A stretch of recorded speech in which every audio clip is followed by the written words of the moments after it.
If you're listening to me now, if you're sitting there with your tea or folding laundry or pretending, you only clicked on this because the title sounded dramatic. Then let me tell you something plainly before I tell you anything else. Please don't make the same mistake I did, and no. I don't mean the sort of mistake people like to imagine. I didn't run away with anyone. I didn't throw my life into the fire for one bright little moment. It was smaller than that, quieter, the kind of mistake a woman can make, while still setting the table at 6 o'clock and remembering to buy dishwasher tablets and asking her husband if he wants gravy with the roast. My mistake was simpler and perhaps more dangerous for that very reason. I let myself be seen. At my age. That sounds almost foolish, doesn't it? As if being seen were some luxury, some girlish thing, like buying lipstick in a shade too pink for you and pretending you did it by accident. But if you've been married a long time, really married, not just in years, but in habits, you may understand what I mean. My husband, Peter, is a good man. I should say that early, because I won't have him turned into a villain just because he isn't poetic. And life is not a cheap play where one person must be cruel for another story to begin. Peter has worked all his life. He still folds his socks into neat little rolls. He still locks the back door twice before bed. Every Sunday morning, he butters his toast over the sink so the crumbs fall where he can wipe them up in one pass.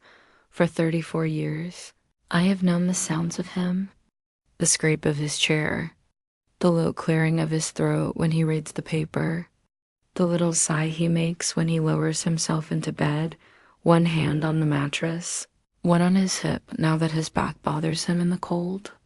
There is intimacy in that kind of knowing. Deep intimacy, really. But there is another truth, too. One I didn't say aloud for a very long time. You can know a person's sounds and still not know. Whether they hear yours, our marriage had not broken. That would almost have been easier. Nothing dramatic had happened. No betrayal. No terrible fight. No slammed doors or separate bedrooms or lipstick on collars. We were simply settled, worn smooth at the edges. Like sea glass, perhaps. Pleasant to hold, but changed by years of being knocked against the same shore. Peter still asked if I wanted him to pick up milk. I still reminded him when the bins went out. We still visited our daughter on holidays and nodded through stories about school, runs and mortgage rates and someone's kitchen extension. We still watched quiz shows in the evening, side by side on the sofa, him with his glasses low on his nose, and me with a blanket over my knees, even in spring. And yet there were long stretches of my life, even sitting right there beside him, when I felt oddly transparent, not unloved. That's too harsh and not true. Just. Unremarked upon. It is a strange thing to become a woman people trust with casseroles and spare keys and Christmas cards with family photos tucked inside, and to realize that the world has quietly moved you from the center of its gaze. You become reliable, warm, practical, the person who remembers birthdays, the person who says, "No problem, I'll be home anyway." And after enough years of that, you begin to wonder whether there's anything left in you that might still surprise someone. Or surprise yourself. It was a Thursday in late October when it began. Rainy, of course. The kind of steady rain that doesn't fall so much as occupy the air. The sky had been gray since breakfast, and by 3 in the afternoon, the garden looked flattened by it. The rosemary shining dark and wet by the fence. I was in the utility room trying to coax an old box of winter things down from the top shelf. Not anything glamorous. Hats, scarves, a couple of old blankets I always swore I'd donate and never did. One corner of the box caught on something, and when I tugged it, everything shifted at once. A broom clattered over. A basket tipped. I muttered a word my mother wouldn't have liked. Then there was a knock at the back door. I remember wiping my hands on my cardigan before I opened it, though I don't know why. Rain had gathered on the glass in little trembling lines. And there he was, Daniel, our neighbor's son. I had known him in the loose neighborhood sense, since he was gangly and red-cheeked and forever kicking footballs into people's hydrangeas. But life does what it does. One day the children next door are shouting and paddling pools, and then, without your permission, they become adults with beards and car keys and serious expressions you don't quite know what to do with. He was 28 then, I think. Maybe 29. Old enough to have lines beginning at the corners of his eyes when he smiled. Young enough that those lines still looked like sunlight rather than fatigue. Sorry, he said, stepping half back under the overhang. Mom said to bring this over. She made too much soup. He held up a container, and because the rain had darkened his coat at the shoulders, he looked as though he'd been painted into the afternoon. You didn't have to come in this weather, I said. He gave a small shrug. I was already out. I took the container and laughed. Tell her thank you. I'll send the dish back. Then he glanced past me toward the racket in the utility room and said, Do you need a hand? There are moments when your mouth answers before your pride can gather itself. No, I'm fine, I said, which of course meant I wasn't. He smiled, then not indulgently. Not the way younger people sometimes smile at women. My age as though we are sturdy but faintly comic, but with something gentler. That sounds like the kind of fine that usually involves a ladder and a stubborn box. I should have said no again. Instead, I stepped aside. The house smelled of rain and laundry soap. He left his shoes on the mat without being asked. That, more than anything, made him seem suddenly unfamiliar, not a boy from next door, not exactly a guest, but a man moving carefully through my ordinary little rooms in the utility room. He took one look at the shelf and laughed softly. You were never getting that down alone. Oh, listen to him, I said. I managed just fine before your generation decided everyone over 50 needed supervision. That made him grin. You don't need supervision. You need someone taller. And then, just like that, he reached up and brought the box down as if it weighed nothing. There was nothing in that. Nothing at all. A practical kindness on a wet afternoon. He put the box on the floor, picked up the fallen broom, set the basket right. I thanked him. He said it was no trouble.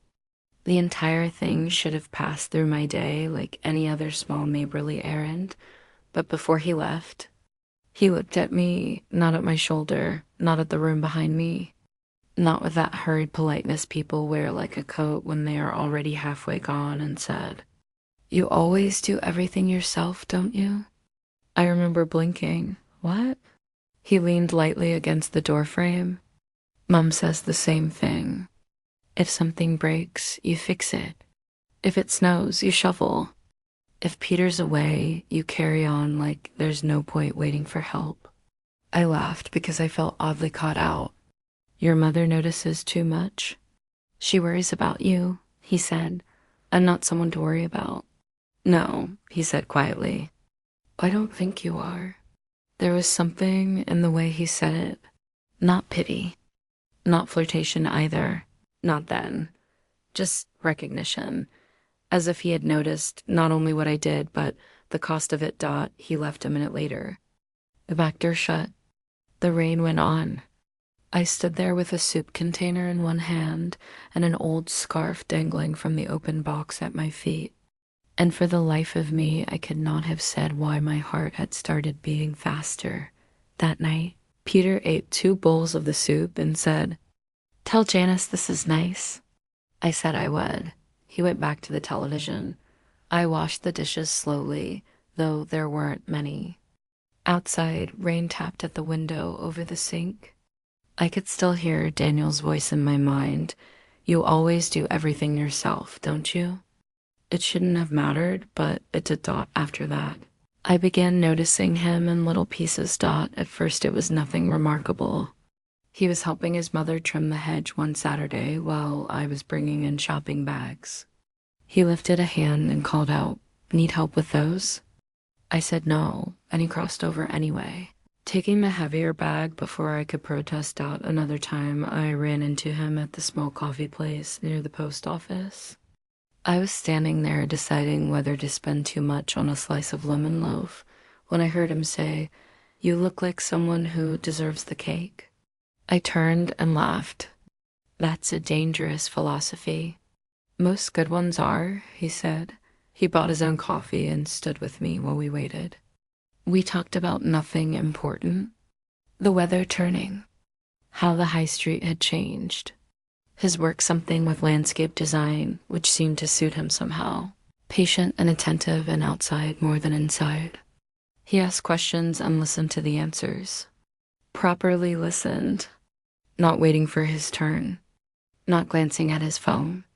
Not nodding absently while his eyes wandered over my shoulder when my name was called. He took the cup from the counter and handed it to me as if that small act required ceremony. "Thank you." I said, "You always say that as if you're surprised someone did something kind." It disarmed me so quickly I could only manage. "Do I?" He looked at me for a moment. Yes, that should have been the moment I stepped back inside myself and bolted the door. "But what can I tell you? There are starving parts of a person that will make a feast out of crumbs."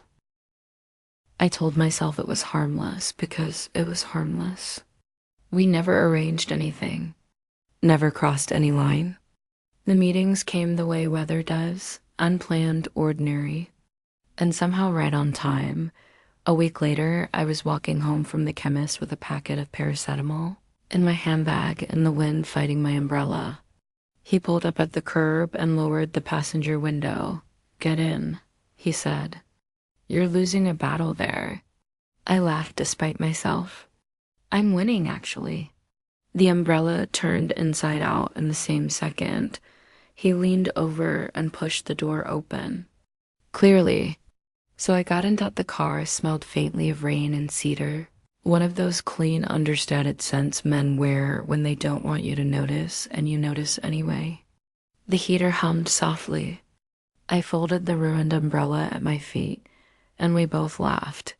"You can't tell anyone about this," I said. "I have a reputation for being stubborn, for being capable." He glanced at me, smiling. "Those aren't the same thing." I turned toward the window so he wouldn't see that something in that answer had landed too deeply. He drove slowly because of the weather. We passed the bakery, the church hall, the small park where the swings always squeaked, no matter how often the council fixed them. Nothing happened. We only talked, but I remember every word. He asked if I liked living here. I said yes, mostly. He asked if I had always wanted this kind of life. I said I wasn't sure anyone gets exactly the life they imagined. He was quiet for a moment after that, then asked very gently, "Are you happy?" There it was. Not "Are you all right?" Not "How's Peter?" Not the sort of polite checking in people do because silence makes them nervous. "Are you happy?" I laughed, but it came out thin. That's a very large question for the traffic light. He smiled but didn't rescue me from it. So I looked down at my hands in my lap and said the truest thing I could. Manage. I don't know when I stopped asking myself. He didn't answer right away. The light changed. He drove on. When he pulled up outside my house, the rain had softened. I reached for the door handle and he said, "Not asking is its own kind of answer." I turned to him then. His face was open, not demanding anything, not pressing. He looked almost sorry for having said it. I went inside more unsettled than I had any right to be. That night, Peter fell asleep in his chair before the end of the program. I stood in the living room doorway and looked at him there, his hand resting on my armrest, his mouth slightly open, the familiar domestic tenderness of him. I covered him with the throw from the back of the sofa. He woke just enough to murmur, "Thanks, love." Love. It should have been enough. Perhaps some days it was, but Daniel's question had lodged in me like a splinter. "Are you happy?" After that, the question followed me everywhere. Into the supermarket as I compared tins of tomatoes. Into the shower as steam clouded the mirror. Into bed at night while Peter scrolled through articles on his tablet beside me, and I pretended to read a novel I had stopped following 50 pages earlier. Are you happy? It became a kind of echo, a small bell inside me and then, because life is untidy and almost never symbolic in the ways novels like. I saw Daniel on a Tuesday morning while buying potting soil. I'm starting to think you appear whenever I'm carrying something awkward, I said. He smiled. Maybe you should carry awkward things more often. I rolled my eyes, but I was smiling too. He helped me load the bags into the boot. And then we stood there in the chilly brightness of the car park, talking longer than either of us needed to. He told me about a project he was working on redoing an overgrown courtyard for an elderly couple who wanted somewhere to sit in the afternoons. He described light and shade as if they were materials you could hold. I told him I used to want a greenhouse when I was younger. He said, "Used to?" I shrugged. There were always other expenses. He rested one hand on the edge of the boot and said, "You say things like your life happened in the passive voice." I laughed at that genuinely. What a thing to say. It's true. And how should I say them? He looked at me for a second, almost as if deciding whether to go on. Not there were expenses. Maybe I chose other things. The air seemed to still around us because he was right. Of course. And because I had spent years talking about my life as if it were weather, as if decisions had simply drifted over me from the sky, I went home and stood in the kitchen far too long with my keys still in my hand. It is embarrassing. In a way, how little it can take to wake a person up. Not a grand betrayal, not a passionate speech. A question, a correction. A younger man in a damp coat telling you, without intending cruelty, that you speak as if you were absent from your own life. I began changing small things first. I bought myself flowers one Friday. Nothing extravagant. Grocery store tulips with tight green stems. I put them in the blue jug I normally save for guests. I signed. Up for the ceramics class advertised on the notice board. Near the library, and nearly talked myself out of going 3 separate times. I started walking in the mornings again. Even when the air had that November bite to it, Peter noticed some of this only in passing. Those are nice, he said of the flowers. He didn't ask who they were for. The ceramics class he forgot about twice and then apologized for forgetting, which somehow felt worse than not apologizing. Still, I want to be fair.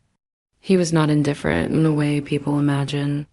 He simply assumed, as I had long allowed him to assume, that if I needed something important, I would say it plainly. And I, who had spent years being easy to live with, had forgotten how Daniel appeared in that season the way certain songs do when you're going through something private, not constantly, but often enough that they begin to feel like part of the weather of your days.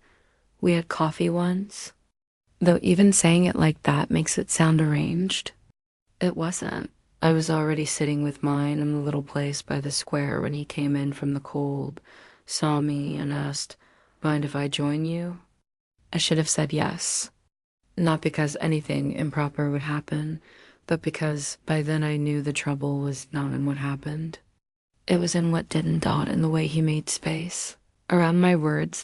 In the way he noticed when I hesitated. In the way he never spoke to me as though my life had already finished becoming. So I said, "If you like." We talked for an hour. About books mostly. About how neighborhoods change. About whether people become more themselves with age or simply more visible. He told me he thought people spent too much of their lives being translated badly by others. I laughed. That sounds like something you practiced in the mirror. It isn't, he said, smiling.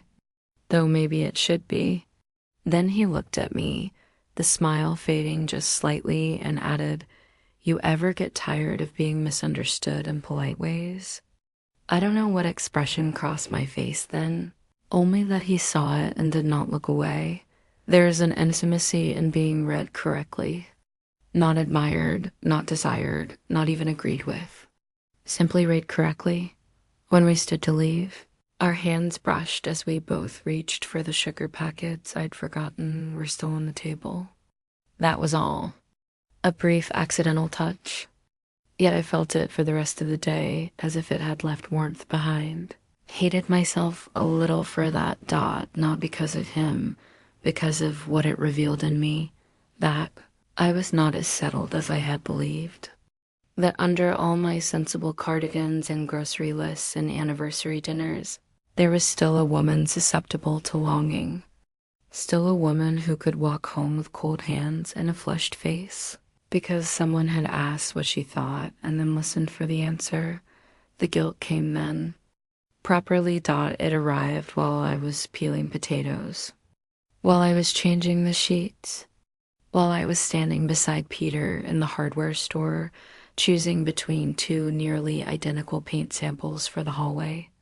I would look at my husband's profile, so familiar it ached, and think, if you knew what has happened inside me, would you call it betrayal? And then another voice answered, but what has happened? Nothing. That was the problem. Nothing you could point to. Nothing you could confess without sounding absurd. I had not been touched, not really. Not claimed. Not seduced. I had only been awakened to the fact that I was still capable of wanting more from life than efficient companionship and a shared calendar. The real betrayal, if there was one, had begun long before Daniel Dot. It began in all the years I swallowed my dissatisfaction because it seemed too small to name. And all the times I said, I'm fine, because it kept the evening simple. And all the seasons I mistook peace for live Dot, of course. Knowing that didn't make it easier. One Sunday afternoon, Peter was at golf, and I was out trimming dead leaves from the lavender by the front path when Daniel came by on foot. He slowed when he saw me. You're out here freezing for decorative plants, he said. They're not decorative, I said. They're morale. He laughed and leaned against the fence post. We talked a while, longer than we should have, perhaps, the pale sun slipping lower while our breath ghosted in the air. I don't remember exactly how we got there, only that at some point the conversation thinned, and silence stood between us without feeling empty. Then he said it. I think about you. No dramatic pause. No lowered voice meant to entice. He said it almost ruefully, as though he was tired of pretending otherwise. I set the shears down very carefully. He did not move closer. I know. He added quickly. That might be unfair to say. I could hear the washing machine faintly from inside the house. Somewhere down the road, a dog barked. The world continued with such indifference, it almost made me laugh. What exactly do you mean by that? I asked, though I knew. He looked at the hedge, then back at me.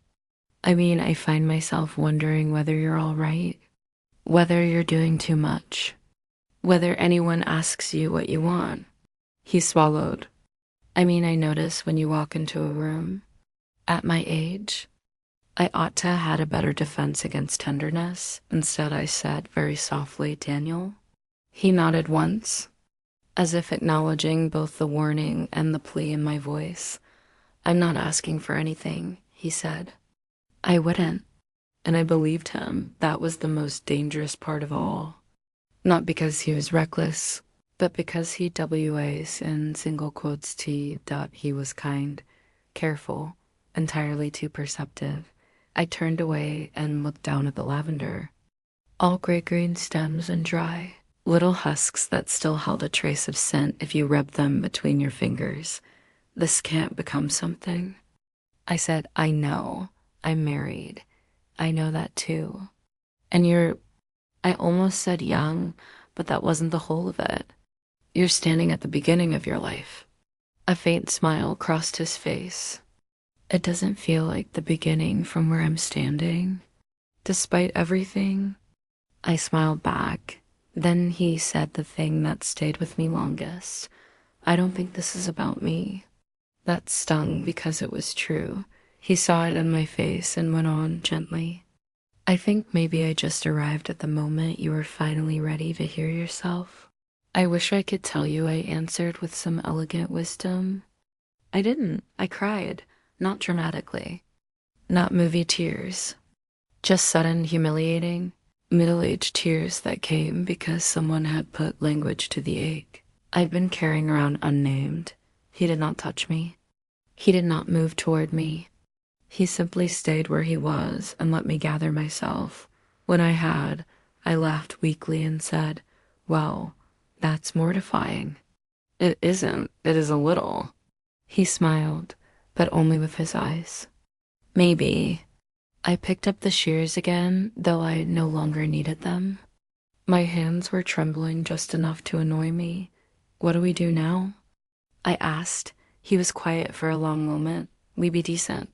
He said, Dot, it was such an old-fashioned answer that I nearly cried again. We be decent? There are stories, perhaps you know, the sort that would tell you this is where everything tipped, where decency gave way to weather and loneliness and hungry hearts, where the woman says she cannot and the man says her name again, and some foolish, lovely disaster begins.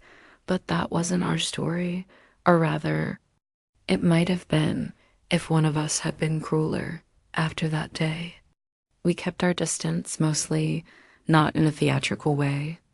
We did not punish each other with avoidance. If we passed on the street, we spoke. If I saw his mother, I still asked after her arthritis. If he helped carry a parcel to my door one morning when the courier had left it at the gate, I thanked him and did not invite him in. But something had changed because it had been named, and once a thing is named, it asked something of you, Dot, around that same time. Perhaps because I could no longer bear the dishonesty of my own silence, I began speaking differently to Peter, Dot, not all at once, not with grand declarations over dinner, but in small, stubborn truths. When he asked if I minded that he was out again on Thursday, I said, actually, I do. He looked startled. All right, why? Because I miss you, I thought. Because I am lonely sitting 3 feet from you. Because somewhere along the line I became furniture in my own marriage. What I said was, because we keep postponing us as if there will always be time. He stared at me for a second, genuinely thrown off balance. Then he sat down. That is the thing about long marriages. Even stagnation has grooves worn into it. When one person finally steps out of them, the whole structure shifts. We talked awkwardly at first. Then honestly. Then not perfectly, but better. I told him I was tired of being the efficient manager of our life and hungry to feel like a person inside it. I told him I missed being asked questions that didn't have to do with schedules or bills. I told him I had become so practiced at not needing much that even I had forgotten what I needed, Dot, to his credit, and I will give him this always. Peter did not become defensive in the way I feared. He looked stricken, if anything, not because I had accused him, but because he recognized himself too late. I thought you were content, he said. I know, I answered. Why didn't you tell me? The old, easy answer rose to my lips, because you should have noticed, but that would have been too simple. Too convenient, Dot, so I said, because after a while I stopped telling myself. That sat between us for a long time. He reached for my hand then. There was nothing cinematic in it.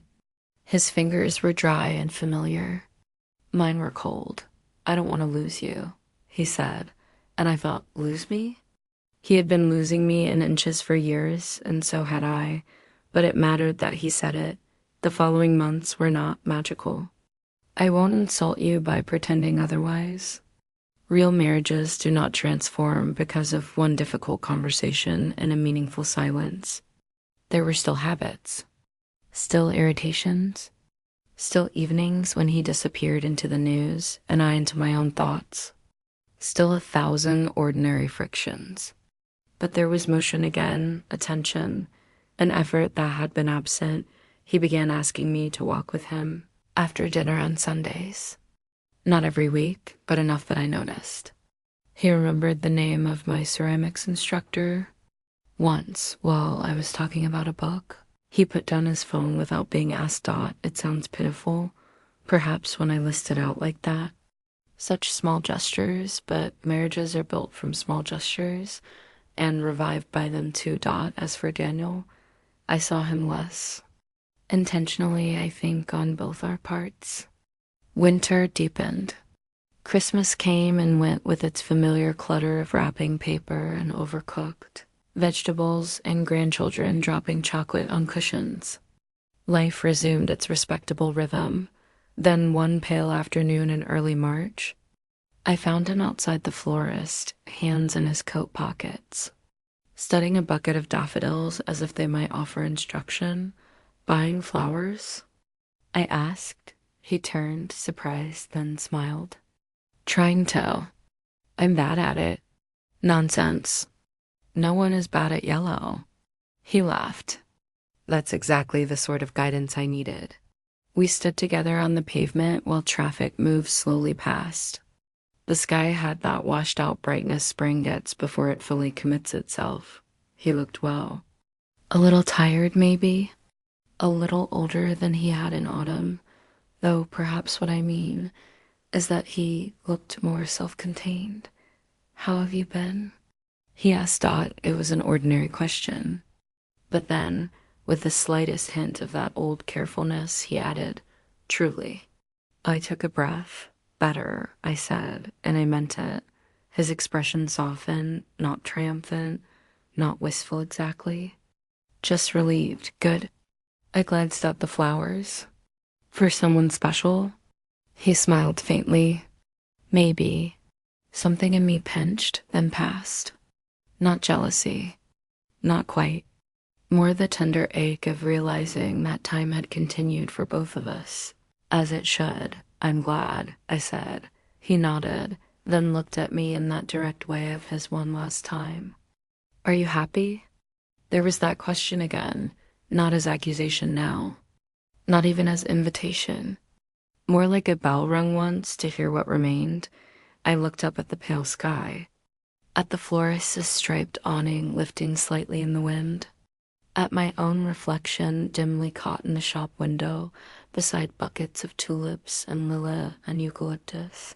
Then I answered him honestly, more than I was.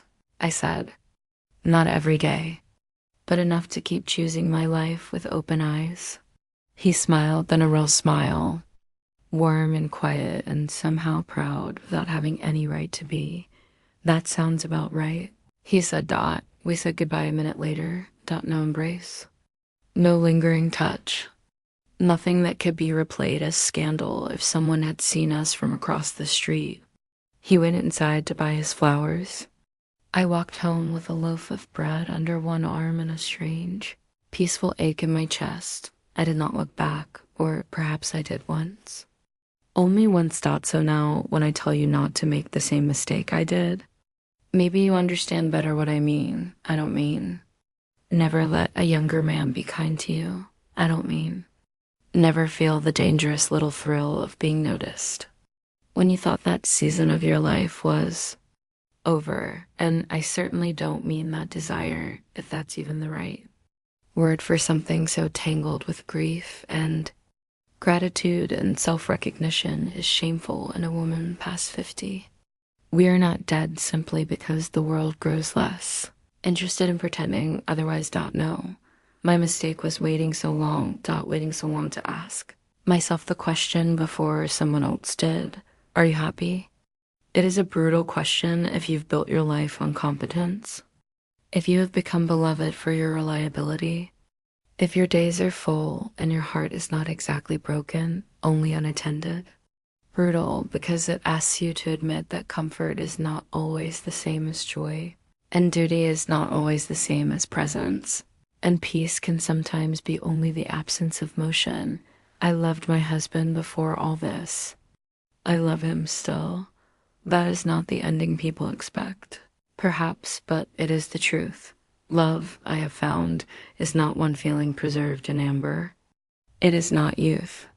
It is not electricity by itself. It is partly memory, partly promise, partly habit, partly mercy. Sometimes it grows dim, not because it has died, but because no one has dusted the glass in years, and sometimes a stranger or almost stranger, a man who once kicked footballs over the fence and grew into someone perceptive and careful, comes along not to steal you from your life, but to hold up a mirror you can no longer avoid. That was the shock of it. Not romance, recognition. If I carry any wistfulness now, it is not because I missed out on some great forbidden love. It is because I can see how easily a life can narrow while still appearing full from the outside. How quietly a woman can disappear inside her own usefulness. How long she can go without asking for more because she has forgotten more is allowed. Some evenings now, Peter and I still sit on the sofa with the television on. The blanket is still over my knees. He still sighs when he lowers himself into his chair. I still remind him about the bends. It would be dishonest to tell you everything became new. It didn't. But sometimes he turns to me in the middle of an ordinary program and says, "What do you think?" And he means it. Sometimes I buy flowers for no reason. Sometimes I say, "I'm tired," and leave the dishes till morning. Sometimes I look in the mirror while tucking my hair behind my ear and think, there you are, and every now and then, usually on rainy afternoons, I hear that question once more in the quiet part of myself, are you happy? I don't answer it carelessly anymore. Maybe that is the real confession. Not that I almost crossed the line, but that I came close enough to one to finally see the shape of my own life. And once you see it, once you really see it, you have a choice to sleepwalk on or to come home to yourself, however late.